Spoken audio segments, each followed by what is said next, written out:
We as human beings are meant to experience the wide range of emotional experiences.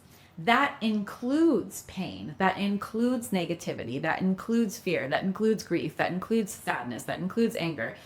And we experience a lot of those emotions on an everyday basis. But what most people do is they experience that emotion. By the way, emotions are felt in the body, not in the mind, okay?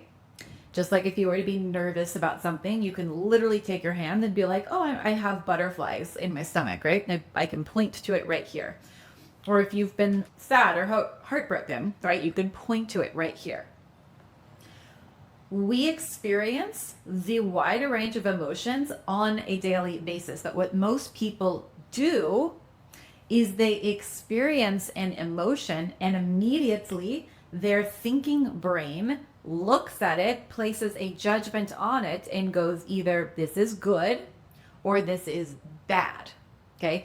And the thinking brain and the body can exist on two different frequencies.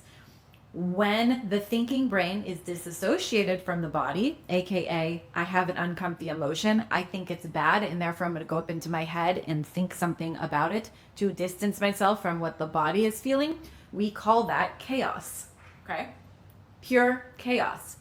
When there's chaos, when there's space between the mind and the body, this is when we start manifesting, creating, choosing from unconscious places choices in our life that yield chaotic results. Thank you for telling me I am pretty. I appreciate it. So I'm just looking at questions real quick. So this chart right here, if you screenshot it, this is a system I have developed. This is a chart that I have made. The chart shows you how to be present with any discomfort, because you know that when you alchemize it, when you hold that emotion, when you bring your thinking brain, your conscious awareness into the emotional experience, you get to make art with it. You get to make literal art with it. Why art? Okay. Art is the creative function of being human. Animals in the wild, they cannot create art. Animals in the wild cannot lie. Animals in the wild cannot do something called top-down processing. This is something that humans can do. Top-down processing is being like, hey, animal body, like, I see that you want to do that, but I'm going to restrict you. I'm going to alter the animal biology impulse in some way and choose something different. Animals in the wild can't do that. Animals in the wild cannot write poetry. Animals in the wild cannot create art, but we can. We are human. This is what distinguishes us from animals in the wild. And so this process of emotional alchemy it's like our God-given right. It is what we get to do as humans in order to find the third option, because when we are reacting to the emotional pain in our body, we're judging it as bad. Oh, I feel angry. Something must be wrong. Something must be bad. How do I escape this as quickly as possible? We are reacting to our animal biology. We are no better than animals in the wild when we are reacting to the pain in our body. But the pain in our body, right? Physical pain, emotional pain, mental pain, all of that is there for a reason. The body will never generate anything against you. The body will never generate an emotion against you, okay? I'm going to say something right now. We're going to come back around. Okay, someone said not necessarily dolphins have advanced communication. Yes. Occasionally I will make a generalization. So we still, compared to dolphins, have a far greater capacity for prefrontal cortex ability and top-down processing. Looking at our questions. Is it the same for males and females? Yes, this process is the same for males and females. However, typically it's easier for females to do. Generally speaking, and I'm talking about biologically born females. That's because biologically born females generally, and by generally I mean pretty much most of the time, have an easier time being in their emotional states. Biologically born females generally have an easier time turning their awareness inward and actually maintaining nervous system regulation with the chaos of emotions.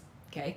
Males have a different biological function, just biologically speaking. Obviously, we can all do whatever we want within that space. But generally speaking, biologically born males have more difficulty with this process. And this is actually why I developed this process, this emotional alchemy work. I have a 4-step process to do this emotional alchemy work. You can go to the link in my bio here on TikTok. The very first video that you see, it's a YouTube video, the 4-step process to heal any emotional trigger. Watch that video. Okay. It's literally like taking a very chaotic process and breaking it down into 4 steps. And subscribe to my YouTube channel. 0 cost way to support me, and I very much appreciate it. And double tap the screen if you're enjoying this. All of the likes, the roses, any gifts you want to give me, it's all very much appreciated. I do not get paid for these lives. I come here to serve you, to share this information because I have fucked up so much in my life, and I have struggled so much in my life.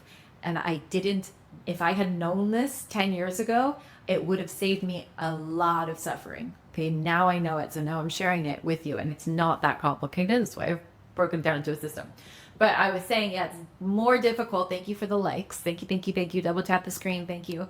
I developed this system because on my Instagram, if you follow me there, Kate Colley on Instagram, I work strictly with men. So men's mental health, men's dating health, men's emotional health, relational health, and men generally just have more of a difficult time being in these emotional spaces. They are very process oriented, so I developed a process. And that's where that was born from. Sorry, I like cleaning my teeth. All right. So yes, so let's talk about how to do the emotional alchemy work. The purpose of this chart is almost like when we experience a negative emotion, when we're angry, when we have grief, jealousy, this or that. Again, what most people do is we have that feeling in our body, our mind goes, meh, fuck that, I don't like that. And we distance ourselves from it. We come up with a lie and we live into that lie. Sometimes the lie is like, why am I feeling that? That's not valid. Oh, I shouldn't be feeling that right now. I'm fine. Oh, let me just breathe through it, right? Let me distract myself. Let me go into some other place in existence. Or here's what some other people do. Let me go into the past and try to negotiate with the past and ruminate to try to change this uncomfortable feeling. Or this is more anxiety oriented. Let me go into the future and let me try to control the future. Why? To get rid of the feeling that is present here and now, okay? To the subconscious mind, which emotions exist in the subconscious mind. It is what is below the surface. Time does not exist. Time is a filter of the conscious mind so that we can see things in a linear process. But to the subconscious, everything is happening now. So the shit that happened when you were a kid that you have not fully resolved, the trauma that happened so long ago that your body has not fully resolved, your subconscious is operating as if it is happening now. And so in order to truly heal, in order to truly do the emotional alchemy work, we must be present here now. And the body will always bring us back to what is here now. Because anytime we experience an emotion, the emotion is true, real, valid, and here now simply because it exists in the body. Simply because of that. And I want to break it down for you so that you don't misconstrue this with a concept like the thoughts we have around our emotions are true. The thoughts that we have around our emotions are not true. They are almost never true until you do the process I'm about to teach you. That's because the thoughts come from the human brain. The human brain can write poetry. The part of our brain that writes poetry is also the part of our brain that lies. It will say, hey, if you negotiate in the past, if you ruminate, if you get this person to change, then you don't have to feel this uncomfy feeling. Great. No. That's not what we're doing, because that takes us out of real time. Time is happening here, now, in every moment. The body will always tell you what is happening here and now. And when we go into the mind, we go into the past and the future, and we start ruminating, we start looping, and we start trying to control, we start trying to change other people. We're creating space between the mind and the body. And when there's space between the mind and the body, there's a distortion and there's chaos. This is the breeding ground for addiction. Okay, I've worked for many years now as a lead hypnotherapist at a very well-known holistic treatment center here where I live. Well-versed in addiction. Does not matter if it's alcohol, drugs, sex, porn, codependency, binge eating. Okay, I used to have all the eating disorders. I am well versed in that as well. Addiction can only live when there is space between the mind and the body. So this alchemy work is bringing you back into the body because why? Right? We talked about this. The body will never produce anything against you, meaning each emotion that it produces for you is for you. It is all for you, but we have to allow our mind to be present to that emotion. When we are present to the emotion in our body through the process that I teach, that I'm going to be talking about today, we already are talking about it. If you want more, go to the link in my bio. I have free options. I have paid options. I have one-on-one options. I have written options. I have things you could listen to, things you could watch. I have for every learning format, for every budget that you have. There is the next step if you want to learn more. On these lives, I give you as much as I possibly can. Literally. Like I said before, I don't get paid for these. I will maybe make 50 cents. That's fine. I'm not here to get paid. I'm literally here because I've struggled so much. I know what it's like to struggle. I know what it's like to be disassociated. I know what it's like to suffer. I know what it's like to hate yourself. I used to hate myself. I used to have social anxiety. I used to be 25 pounds heavier. I used to be so disassociated. I did not know what joy and pleasure was. No concept of it in an embodied sense. Okay? This is how we rectify all of this. But if you want more information, go to the link in my bio, watch that first video. Okay, it's called The 4 Steps to Rewire Any Trigger. That's going to break it down. That's a free video. It's on YouTube. Subscribe to my YouTube channel, zero cost way to support me. That's going to break it down for you. If you want the paid options, again, I have one-on-one. I have a free ebook in there called The Self-Sabotage Solution. That's going to be really great for you if you're constantly self-sabotaging, if you're dealing with addiction. I think that's where I left off on that loop. Addiction exists in the space. And then I'm going to get back to the addiction. I have one course called Rewild Your Release. That is the ultimate, I get the most mind-blowing results from that course because I teach this chart in extraordinary detail so that anytime and every time you feel something other than present and wonderful, you'll know exactly what to do to alchemize it, because that's what emotional alchemy is. Emotional alchemy is like you're given shame. You can imagine that the shame that we hold in our body is like a piece of really clay, right? It's like clay that's ugly and we don't know what to do with it, okay? But the clay is in our body because this is how generational patterns get passed down. Shame gets passed down generations. Your parents most likely gave you shame, just using shame as an example. We take that clay, we hold that clay, we don't like that clay, we disassociate from that clay remains dormant, and we have to start living into lies to avoid this clay. And it's the distortion, the space between the lies we are telling ourselves and the clay in our body. That's the space. Okay, now we're circling back around to that concept. The space is the breeding ground for addiction. Addiction can only live when there is space between the mind and the body.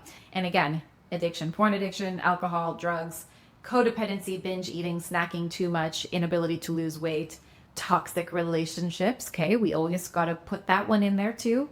Avoidant relationships, anxious relationships. These are all addictions because we're not addicted to a substance, but we're addicted to a person's face and or body to help us self-regulate.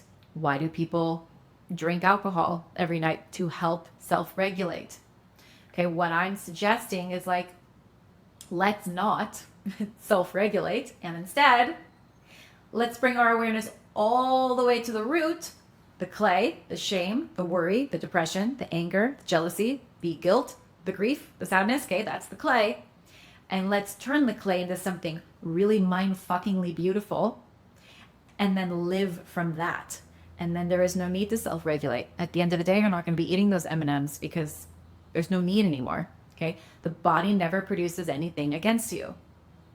If it's producing an emotion, it's because it's trying to get your awareness to heal a distortion in the past. Emotions are wormholes. Emotions are wormholes. By the way, I do have a subscription. If you want to join the subscription, I do. Every time I'm live, I go into a subscription only based live.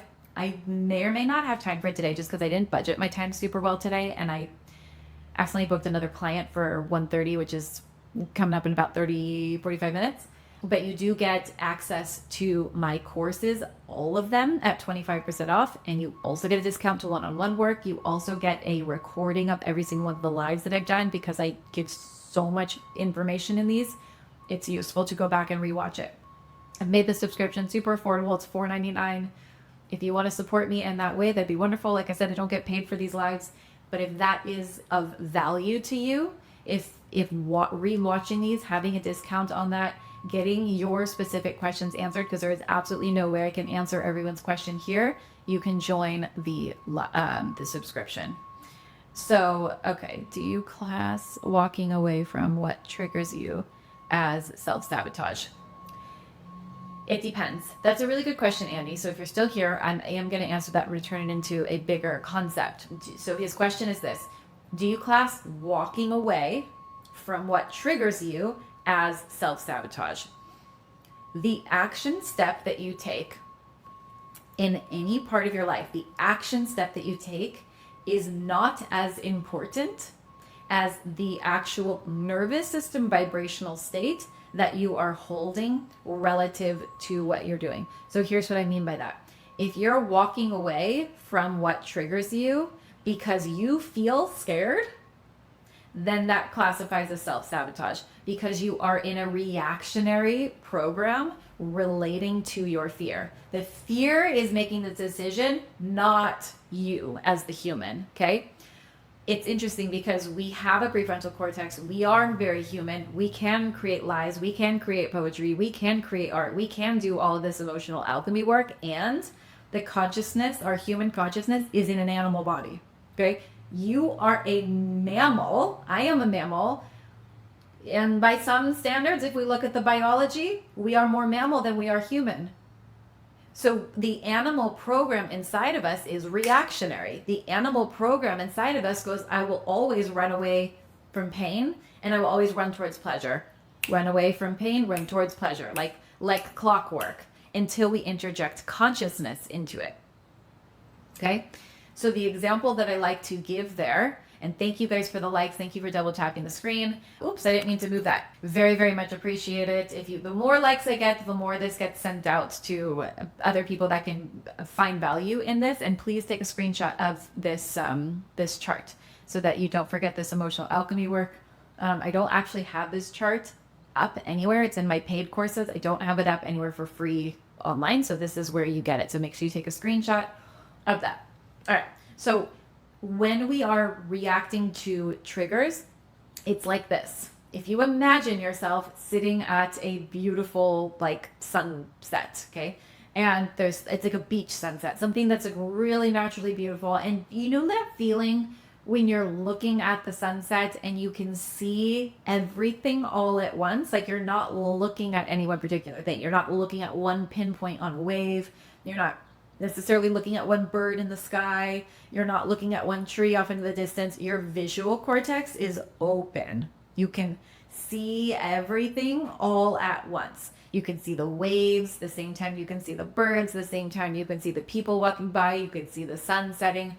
Your visual cortex is open to the periphery. Like if I was relaxed and looking at everything all at once, I can see somebody walk by on my periphery and I'm aware of it, but it doesn't trigger me. I can quite literally, this is the important part, I can quite literally see the bigger picture. I can be aware of my desires. I can be aware of what I want next, okay? Desires always fuel consciousness in healthy ways. All of them. Sometimes you have to break it down if you're like, well, I desire to drink alcohol. I desire to binge. I desire this. You got to break it down. What feeling is that giving you that you desire? You always have to break it down to the value system. Okay, but desires always feel consciousness. So when I'm looking at that sunset and I can see everything all at once, I can be aware of the fact that I really want a nice, let's call it acai bowl. I always make up something different. An acai bowl with lots of bananas and raw honey and gluten-free granola and something really tasty. Actually, I want one of those acai bowls that has like the blue in it, like the spirulina. So it's like a smoothie bowl where it's like blue. I think those are so beautiful and I love beautiful things. So let's say I really, really want that.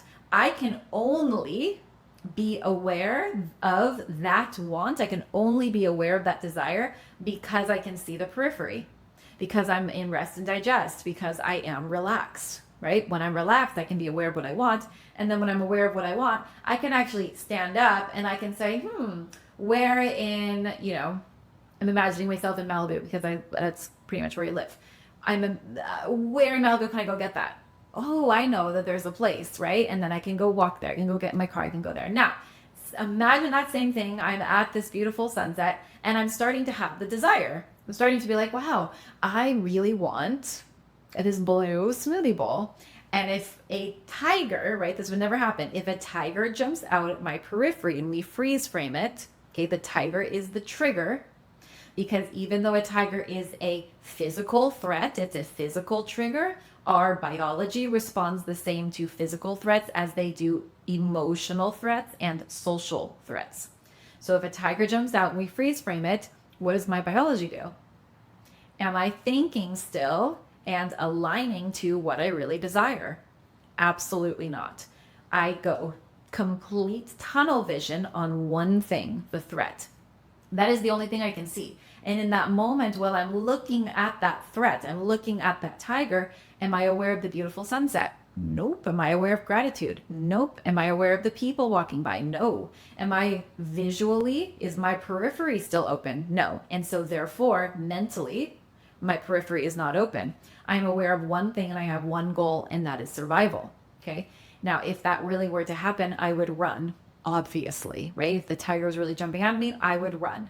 Now, as I am running, thank you for joining the fan club. Pretty sure I'm all new to this TikTok stuff, but pretty sure when you join the fan club, you just get notified when I come live. And I also have the subscription base as well. If people have specific questions they want answered, always, if you are in my subscription, if you put VIP and ask your question, you get first priority. I will drop everything and answer it right away. That is for you. So if you feel called to do that, you also get a discount on my courses. You get a discount. Thank you so much for the roses, Ken. Thank you. You get a discount on my courses, discount on one-on-one, and a recording of all the lives. Okay, so the tiger. So the tiger jumps out. I am what? Running away from what I don't want. That is it. When we are triggered emotionally, that's why this chart is so useful. Because when we're triggered emotionally and we are reacting, knee-jerk reaction to the trigger, we can actually only in our biology be running away from what we don't want.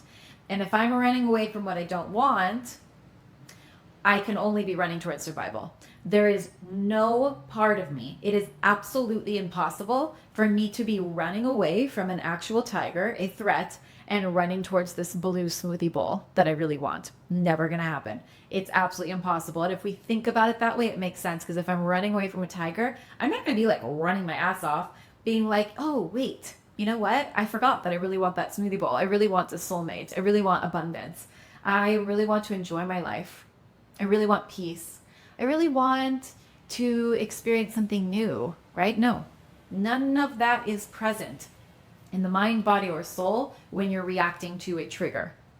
So if basically without the emotional work, without the emotional alchemy work, which is this chart, you are reacting to the anger, you're reacting to the grief, you're reacting to the jealousy, you're reacting to the shame, you're reacting to the guilt, you're reacting to the disgust, you're reacting to loneliness. What happens when we react to loneliness?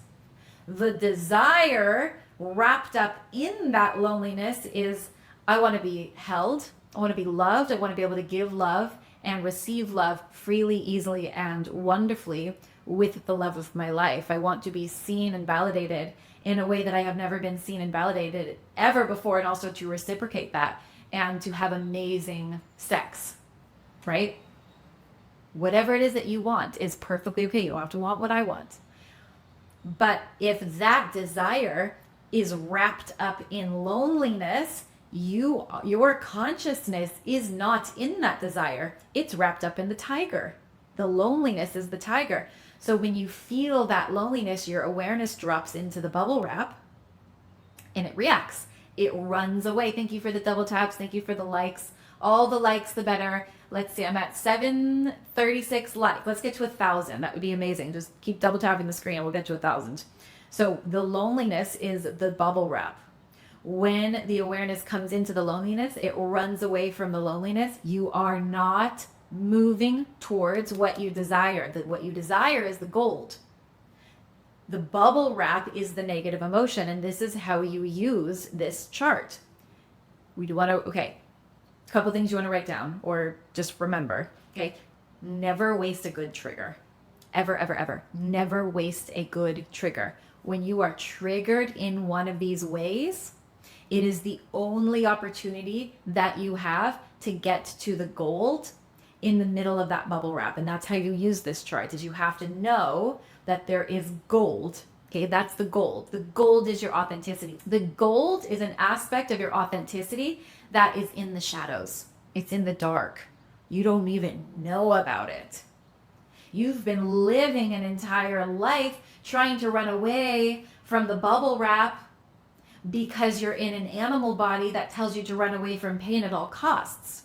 Okay? But if you've been listening to this whole live, you know that if we are alive and listening to this, literally, if you are living today, you are consenting to pain, and that is not bad, because pain can reveal the most precious parts of you when you know how to work with it. The gold that is in the bubble wrap is always one of three things. And if you're writing stuff down, you want to write this down too. The gold in the middle of the bubble wrap is one of three things. It is either a repressed truth or a desire. Thank you for the roses. An unmet need, or an authentic boundary. Okay? Repressed truth or a desire, an unmet need, or an authentic boundary. Always 10 out of 10 times, one of those three things in the middle of the bubble wrap. And that's the gift that you get for accessing the human part of you that can go, hang on, I'm going to turn towards my pain. I'm not going to run away from it. I'm not going to run away from loneliness and go download a dating app because I'm lonely. I want to escape that loneliness. I don't have the consciousness to sit with it. I didn't know about this emotional alchemy work. I'm going to download the dating app because what are you doing? You're running away from a tiger. That tiger is loneliness. When you are running away from loneliness, you will never get to what you want. It is quantumly and biologically impossible. Okay? What do we do with instead? We sit with the loneliness. But this is where it gets super interesting, because I am not a fan of like, oh, just feel your feelings just to feel them. Okay? No. I'm fucking Virgo here. At least I have a lot of Virgo in my chart. Very process orientated. I like things to be done in a certain way to achieve certain outcomes. We're not just sitting with loneliness just for the fuck of it. We're not just sitting with anger just for the fuck of it. We're not just sitting with these things for the fuck of it. There's a process, okay? I'm going to walk you through the 4 steps. I'm going to do this briefly because that's the amount of time that I have, but I will give you as much as I can. Okay, I'm going to walk you through these 4 steps of how to use this process. If you want more, again, you can be a subscriber here on TikTok. That's the $4.99, literally $4.99 option. You get the replays of all of these. You get discount on all my courses. I have an entire course that gets mind-blowing results of every single one of these steps, how to completely do inner child work to rewire, like physically, literally, I'm a hypnotherapist by trade, past traumas, past memories, so that they actually don't impact you anymore. Like you finish that course and you're a different person. The results I get are mind-blowing. Okay, you get a discount on all of that, and you get lives that are with just me and subscribers. If you want more, okay? The free option, if you want more, you can go to the link in my bio here on TikTok, click on the very first video called the 4 Steps to Heal Any Trigger. That's going to walk you through the same thing.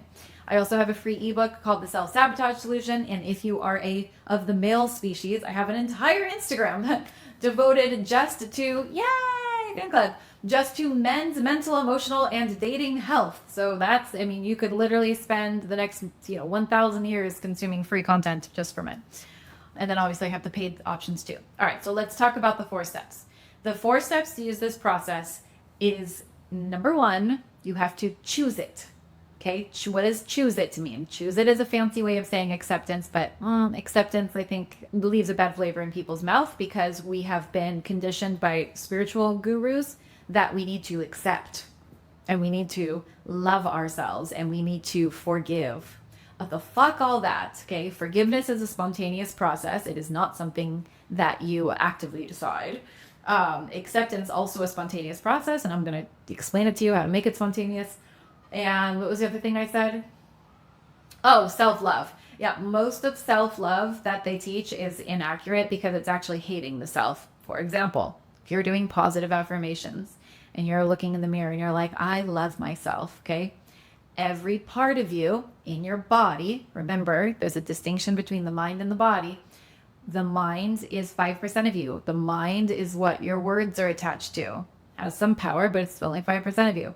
If you're saying, I love you, but let's just say that there's a program running in your subconscious that goes, hey, the last time I loved myself and I spoke up for myself, it led to a dangerous situation, and therefore loving myself is going to be a survival threat. That is hardwired into your body. So when you're speaking, I love myself, your body is waving red flag warnings, creating nervous system dysregulation, and you're wondering why the positive affirmations aren't working. Okay. I don't know how we got on that. I'm trying to get clean and sober from everything that became overwhelming. Yeah, addiction. Were you here learn today when I talked about addiction? I mean, I didn't get super into it, but addiction is the space. That's it. Like that's really all you need to know.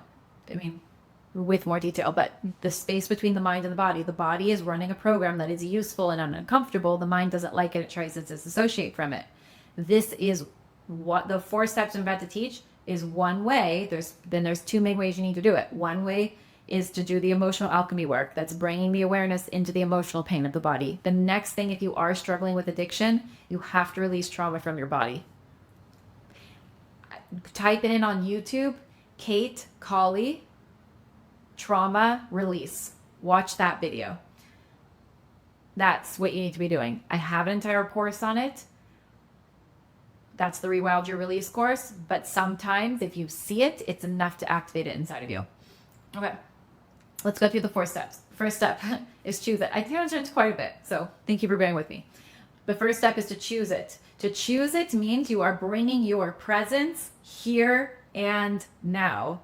If you are triggered, the trigger is there for you. Why? We talked about this. Because there's gold, right? You can know, oh, right, there's gold in the middle of this trigger. Therefore, I'm going to align my consciousness, my mind, with what my body is producing. Oh, I feel angry? Fantastic. Let me lean in. Let me have intimacy with it, okay? It's like this. If you were to be a parent, or you maybe are a parent, and there's a baby, okay, and the baby is crying, and when the baby cries, what's your natural instinct? What do? Do you run away from the baby because you're freaking out? Or do you get closer to the baby to try to figure out what it needs? Do you choose the baby's crying? Are you accepting of the baby's cries? In order to understand what the baby's needs, you literally have to be on the same page that the baby is crying. You have to. That has to be the first step. You have to be like, right, I hear the baby crying. I see the baby crying. I am in the same time, space, frequency, reality that the baby is crying. That's the choose it, okay? Why do we get closer to a baby when the baby cries? Because the baby has needs. Baby's trying to communicate something. We don't know what it is. We're very curious. We're like, oh, I don't know. Let me get closer. Let me pick up the baby. It's a diaper change, milk, hot, cold, touch, love. What does the baby need? Tired, fussy, grumpy, needs love, needs support. Okay, we love the baby. We're not freaking out and dysregulated that the baby is crying as if something's wrong. But this is what we do to ourselves. This is why a lot of self-regulation techniques, even meditation at times, even breathing techniques at times, are a form of self-hate. Because when the body is crying for help, when the body is experiencing one of these negative emotions, and we judge it as bad, we go, uh-oh, I better self-regulate. What are we doing? That gold, that authenticity that's wrapped up in the midst of that emotion, we're pushing it away. We're being like, the baby's crying. Oh shit, let me close the door. Let me close the door. Let me close the door. I'm going to close so many doors. That's the space. Okay, that's the breeding ground prediction. I'm going to close so many doors until I don't hear the baby anymore. Okay? When you don't hear the baby anymore, you must make up, you must lie to yourself a reality that is simply not true. Oh, well, the baby wasn't actually crying. I think I made that up. Oh, the baby's fine. The baby knows how to meet its own needs.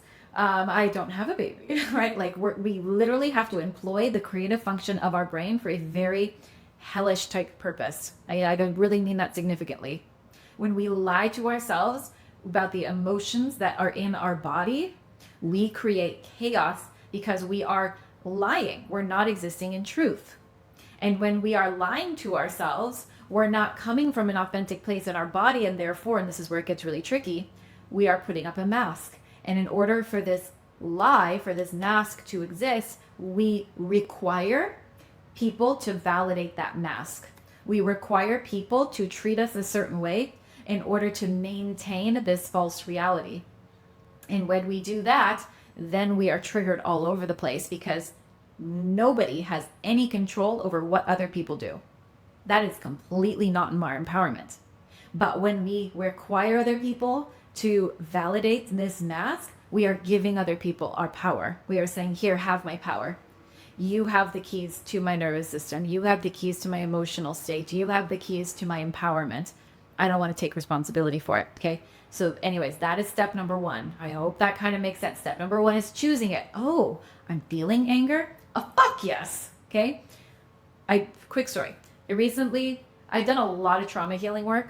I used to be, like I said, I used to be completely disassociated, like a shell of a person, 25 pounds heavier. I didn't know emotions existed in the body. I didn't know pleasure existed. I didn't really know pain existed. I'm pretty sure it was like a walking eggshell. I didn't even know what my favorite color was. That's how bad it was. Literally that. I did not, if you asked me what my favorite color was or what I wanted to eat for dinner, I would not be able to tell you. And I had really bad social anxiety. Blah, blah, blah. I could go on and on. Okay. The one thing that really brought me back into my body was this trauma release. Again, type in on the YouTube bar, Kate Colley trauma release, and you can watch that video. I spontaneously discovered that at a somatic therapist's office because she was like, hey, like, what are you feeling in your body? And I'm like, I have no idea. Like, I don't know what you're talking about, lady. And through literally a little bit of work, one time it spontaneously happened. And I made the courageous decision, I don't know why, to allow it to happen, even though there was so much shame, so much embarrassment around it. And I started going through these massive temperature changes and release and crying and teeth chattering. And if you know what I'm talking about, you know what I'm talking about. If you don't, watch that video. Kate Colley, YouTube, on the YouTube bar, trauma release. I basically did that for 2 years. Okay, like for literally 2 years, I was like, that's all I was doing once a week. And I was basically homeless with my kids because my ex-husband took all our money and left the country. Totally other story, part of my life, but I'm going to try to stay focused on these 4 steps. So I released so much trauma in those 2 years, and it was happening so frequently that after that, it was like, okay, cool. I have access to that part of me because it's actually a mammal part of the body that knows how to release trauma on demand. It is not logical. It is not human. It is animal. It's the very good function of the animal body. You want to tap into that. Then after that, it was like, very rarely it kind of tapered off where where a real trauma would be triggered and I would have the opportunity to release it. But just recently, like 2 weeks ago, something did happen in my life that triggered my trauma. And you know that feeling when your trauma is triggered and it feels chaotic, like you disassociate so much that it looks like you're looking down on yourself and you lose access to your voice and your nervous system gets fluttery and like starts beating really fast, or it goes numb. It's usually one or the other.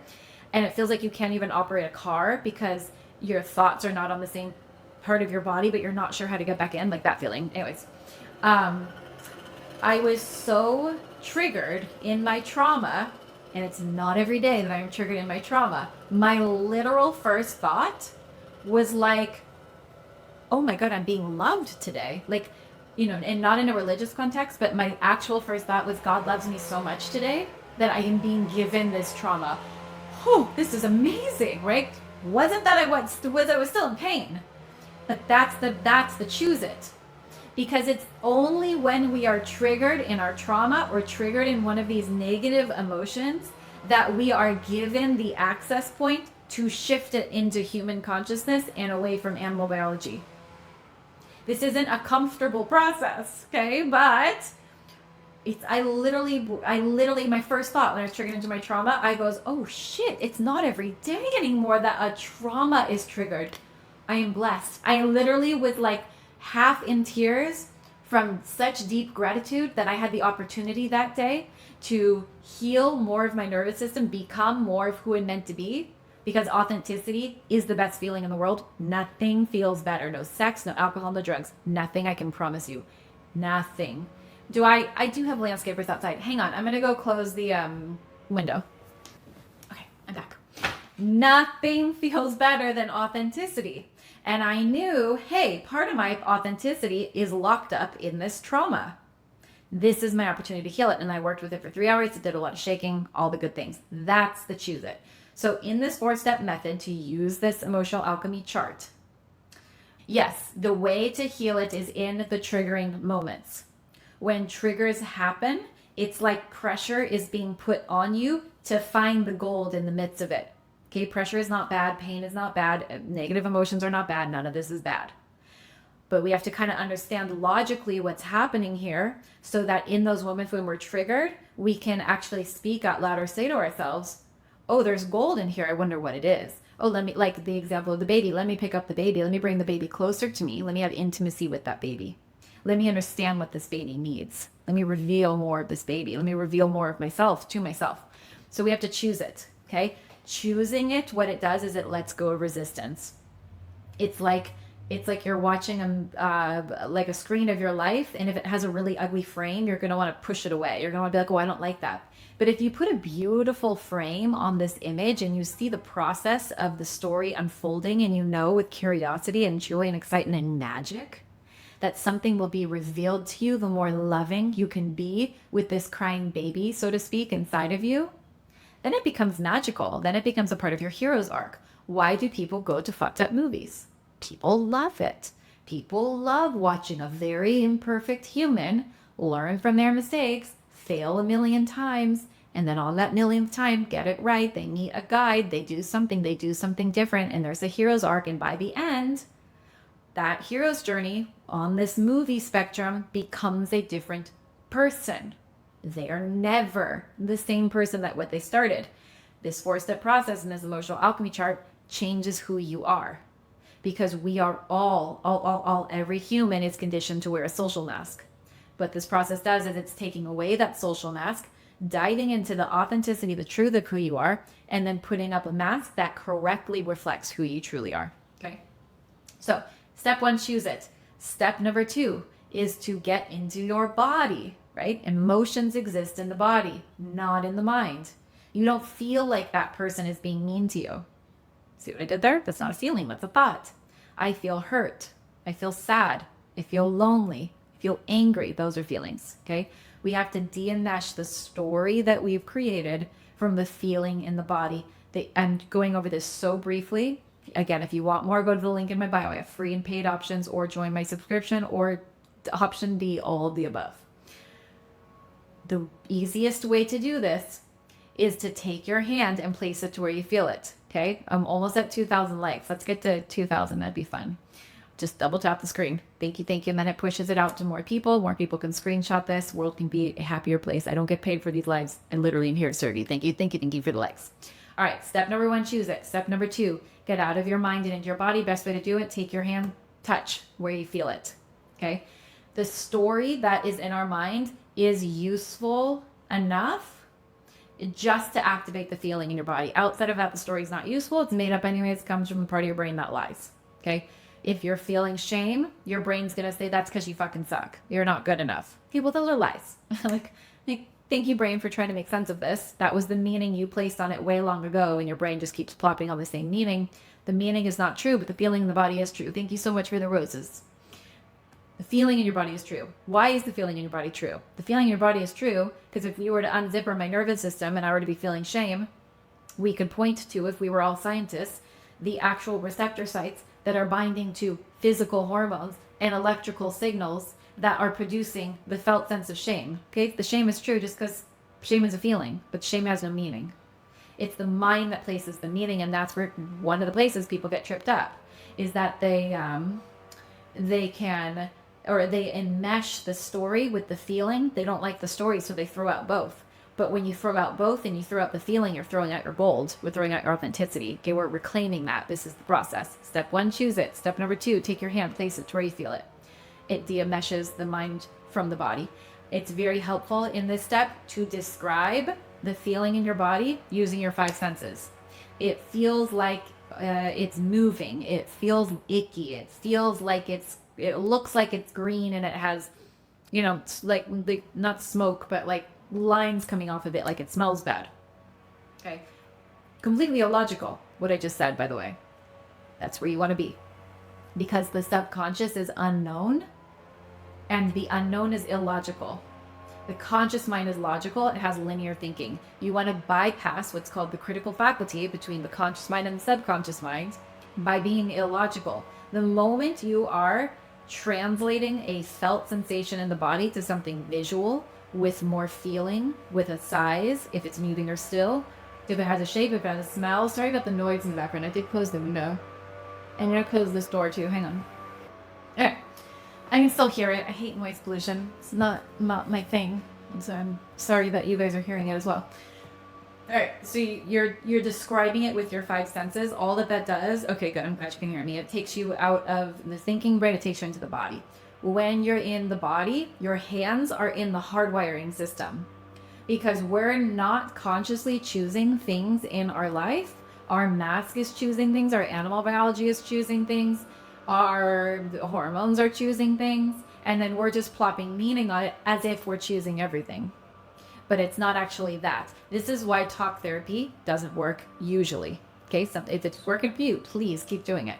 Most people, at least that I work with, from what I have experienced, it doesn't work. Because you have not taken your hands and reached into the operating system and manipulated the programs at the root of where all of your behaviors are coming from.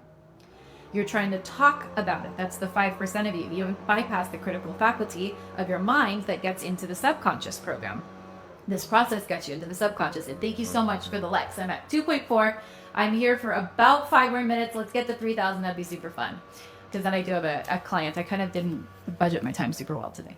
All right, so step number 1, choose it. I keep going through this just in case anyone's popping in and out. And I also want to make sure that this process is like you get the steps, okay? Because it's an elusive process at times. That's a fly. But also it doesn't have to be. Step number 1, choose it.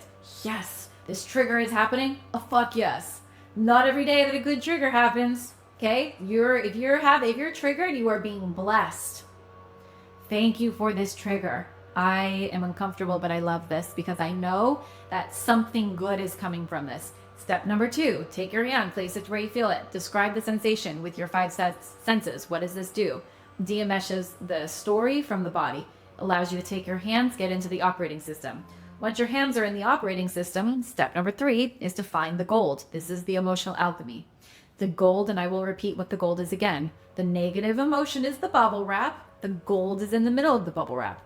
When you bring your awareness to the bubble wrap, you can start describing, wow, the loneliness feels like achy in my chest. It feels like it's melting down. It feels like it almost like it hurts, like it's been bruised or something, okay? Again, illogical, making this up. But what does it do? It detaches, if I am lonely, it detaches the face that I feel like I'm lonely relative to, aka your avoidant ex, okay, if that's your case. And it allows you to take ownership of that feeling, to see what's really there. Why did I create this? I am a creator. I'm always creating from every part of me. Let's look at what's there. Okay? To find the gold. The loneliness is the bubble wrap. The gold is one of 3 things. An unmet need, a repressed truth or desire, or an authentic boundary. You are, yay, I got the 3,000 likes. Thank you so much. Keep double tapping screen. I love it. It keeps me going. You are with the sensation. Again, we're not just being with our emotions because some fucking spiritual guru told us to be with our emotions. We're being with our emotions for one purpose, to find the gold. That's it. Once you get to the gold, you're out. You don't want to linger in negative emotions. Who wants to do that? Okay? But the negative emotion will keep repeating itself until you accurately get to the gold. The gold is a repressed truth or desire, an unmet need, or an authentic boundary. You just like you pick up the baby, right? The crying baby, and you're understanding it. You're having intimacy with it. You're getting to know it. What does this baby need? You are communicating with that felt sense. This is the most elusive step.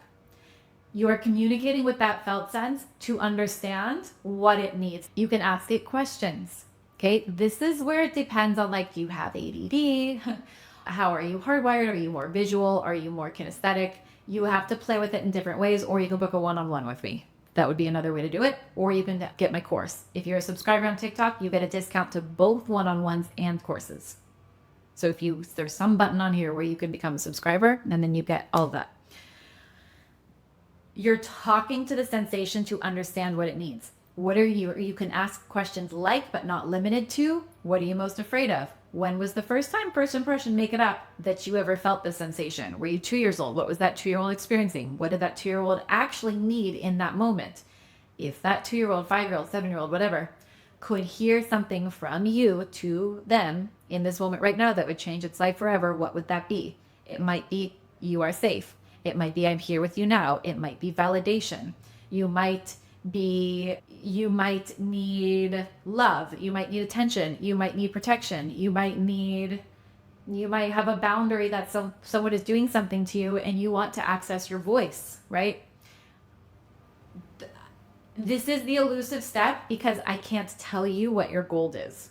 I can give you this chart, right? I can say that if you start with step number 1 with anger, it will eventually, this is like the cheat sheet for it, it will eventually turn into empowerment and boundaries. And again, if you're on the subscription, I've done lives where I talk a lot about anger and actually more about the specifics of each emotions. I'm just giving you the overview today. We're not going to get into the specifics. If you begin with grief, you plug grief into this 4-step system, the end result will be expanded love. Grief is the feeling, and sadness and sorrow, is the feeling of the container of your heart. It's just that it's empty. But if you want to truly be a being of love, if you want to give and receive love and find your soulmate and have that locked in where you feel worthy and you're not just lying to yourself with positive affirmations, I feel worthy of love, right? Where your whole body's going to be like, fuck you, no, you don't. This is the way to do it. Because you have to know the container so that you can give from that solid place. You have to choose that within yourself and know it in yourself. Own your container of love, and then it can be filled in a healthy way externally and internally. Okay. What else do we have? Disgust, self-love. Disgust is always like repulsion. The opposite of that is bringing closer. Shame is always a good one, is uniqueness. Shame is a self-loving protection mechanism to stay a part of the tribe. And with the whole conversation about that. If you have shame, you are blessed. I don't know how else to explain it to you. If you're walking around with shame, you're all, shit, I got your shame. Like, don't get rid of the shame. Shame is one of the most amazing emotions to experience. It's not comfy, okay? But when you understand shame, when you have intimacy with shame, when you like how do I explain this? It's like, I have to like move my body to tell you this. When you love the fuck out of your shame, when you bring that little child version of you that experienced shame, they have some type of unique, authentic expression of who they are inside of them that's just sitting there being like, oh, you don't love me. Love that part of you. Like, that's what this process is. You're getting to the gold. You are using what is here in present time via the body as a portal to access the gold, which brings me to the last step, and then I do have to go. Thank you for double tapping the screen. The last step, 4th step, I don't know if it's the most important one because they're all pretty important, but this one might be the most important one. Take action from the gold, not the trigger, okay? We could call this last step aligned action. Take action from the gold. Up until now, you've been taking action unconsciously as a reaction to the bubble wrap, running away from the tiger, You're never going to end up where you want. In step number 3, when you access the gold, when you feel the gold, thank you so much for the gifts. Thank you. When you access the gold, there will be a very particular felt sensation shift in the body, and it will feel like a multitude of things. I can't say what it's going to feel like for you. For some people, feels like tingles. For some people, it feels like inspiration. For some people, you might notice all of a sudden you're like you breathe deeply, or there's an exhale all of a sudden. Or sometimes I literally do this where I'm like dumbfounded. I'm like, oh, that's what my subconscious was trying to tell me. What? I'm like mind blown every time. Like, yeah, it's like or there's an expansion in your body, or there's a relaxation, or there's like a duh kind of moment, or there's like, whoa, right? There's going to be something under that umbrella. Might be big for you, it might be small for you. When you get to that shift, that's when you know you found the gold, because all of a sudden, something that you've been reacting to like a tiger, now you're looking at the tiger and you're like, oh, you're not a tiger, you're a baby. Like, it's that. Oh, you're just a baby. Oh, okay. Now you have rewired yourself. And yes, I mean physically. I don't mean that elusively. I actually mean physically. Your actual physical nervous system shifted, and you feel it because there's a different feeling in your body. The fourth step is to take action. Why? Because your subconscious, which is where the hardwiring is, will only believe what you take action on. When you have that shift and you find the gold, it's almost like you have just spotted a new pathway out onto a hiking trail, and you've just begun to use the tools to clear that pathway. And you're like, wow, this is really cool. I would like to travel on this pathway, and for every part of me to always travel on this pathway because it fucking rocks. Step number 4, take action on the gold, not the trigger. That when you take action on it, your subconscious will only believe what you take action on. And when you take action on it, that is pouring down concrete on that pathway. So it becomes a habitual neural pathway. And then you're golden after that. Then you go back into your life, you live your life.